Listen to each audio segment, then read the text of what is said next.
Il secondo, tutto chiaro qui, credo abbastanza tecnicamente abbastanza semplice come vedete. Il secondo punto è ancora più semplice.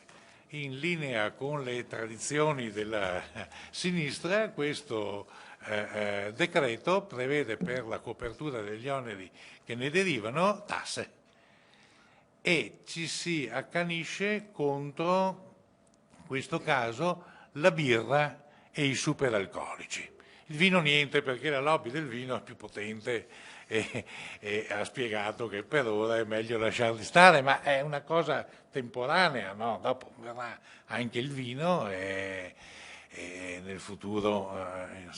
Ecco, questa è una misura chiaramente depressiva e un po' odiosa, perché la birra è un bene di larghissimo consumo.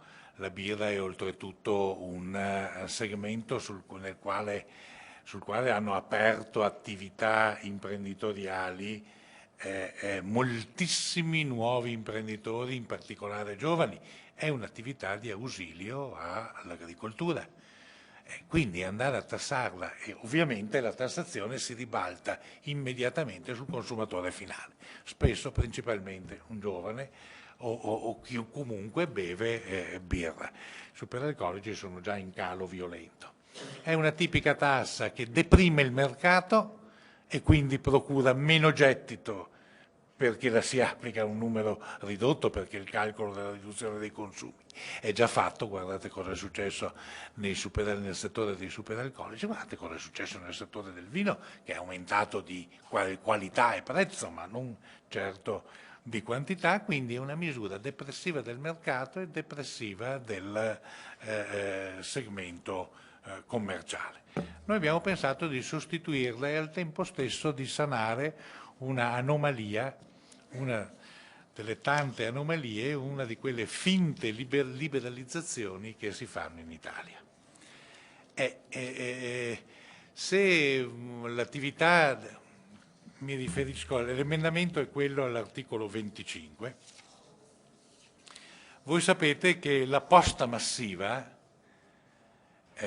bollette e fatture essenzialmente, se viene fatta, che è liberalizzata in tutta Europa, ha una contrattazione fra due aziende. L'azienda può essere privata, e ci sono aziende private, in Europa sono quasi tutte private, oppure può essere fatta con poste italiane.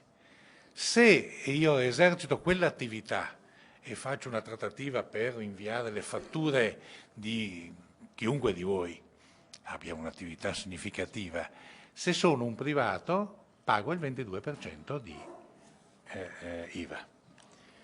Se invece mi chiamo Poste Italiane, ne pago zero. Ora capite che in un momento in cui a Poste Italiane oltretutto si ordina di comprare all'Italia, ecco, questo lo dico io, ma sono apertamente contrario ai salvataggi dell'Alitalia, in particolare fatto in questo modo, in dissenso da molti del mio partito, ma in linea con i principi liberali. Voi capite che svolgere un'attività, la stessa attività, partendo col 22% di vantaggio sul concorrente privato, beh, insomma, non ci vuole mica un fenomeno ad avvantaggiarsi e ad abusare di una posizione dominante.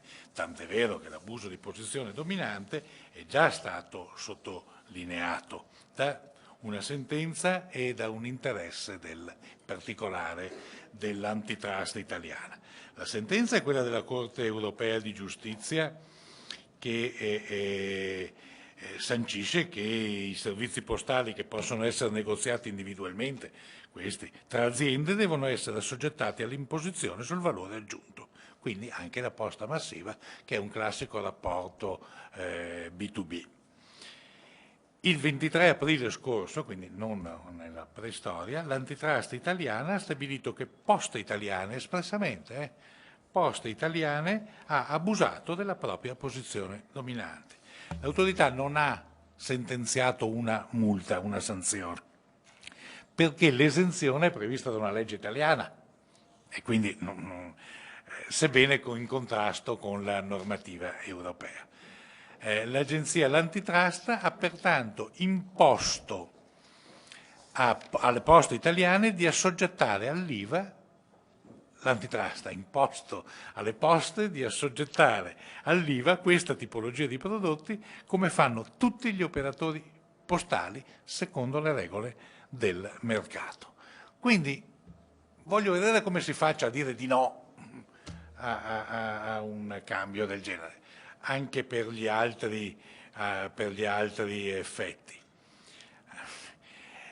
che ci sono. L'emendamento quindi sana una posizione irregolare nei confronti dell'Europa, non deprime un mercato e non deprime i produttori di quel mercato, non va a incidere sui cittadini, fine finale produce più reddito dell'odiosa imposizione sulla birra e sugli alcol. A chi si esercita, a chi si applica essenzialmente? Si applica a quella parte di deriva essenzialmente 360 milioni produce questa contro i 250 richiesti dal decreto legge. Quindi si potrebbe fare anche qualcos'altro di buono.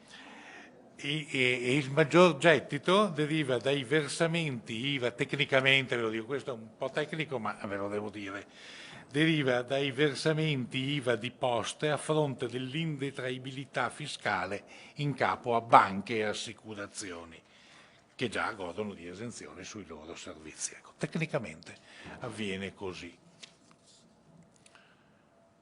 Cos'è che mi dai qua? Un messaggio. Ah sì, no. Adesso finisco con una cosa divertente. Come avete visto, se li leggete sono semplici, li comprendo anch'io, insomma, gli emendamenti proposti. Su un emendamento minore, ma questo ve lo dico perché è la prima volta che io partecipo alla costruzione di una legge.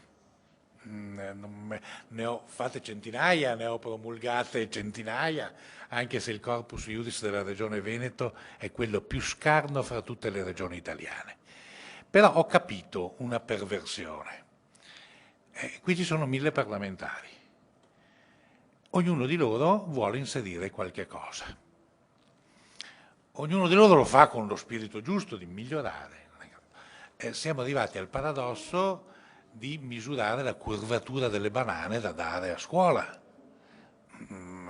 Siamo arrivati alla minuzia di regolare il luogo, l'ambiente in centimetri in cui uno può fumare una sigaretta elettronica. Cioè, siamo arrivati all'esasperazione. Ma l'esasperazione più esasperata me la porta un emendamento che il Ministero della Salute mi ha inviato per sostituire un mio emendamento, di quelli semplici che si leggono così, riguardava il fumo delle sigarette elettroniche negli spazi esterni alla scuola, insomma, di pertinenza scolastica. L'emendamento suona così: eliminare il comma 5 ter e inserire il seguente comma. È fatto salvo il comma 10 bis dell'articolo 51 della legge 16 gennaio 2003, numero 3, inserito dall'articolo 11, comma 23 del decreto legge 28 giugno 2013, numero 76, convertito dalla legge 9 agosto 2013, numero 99. Ecco. Io mi sono rifiutato di presentare un emendamento di questo genere, perché questo è il modo davvero perverso con il quale si fanno le leggi, che invece dovrebbero essere semplici, a favore del cittadino, non interpretabili, chiare, come è chiaro l'emendamento sulla birra che ho cercato di proporre, come è chiarissimo anche l'altro emendamento che salva i diritti di chi se li è visti togliere mentre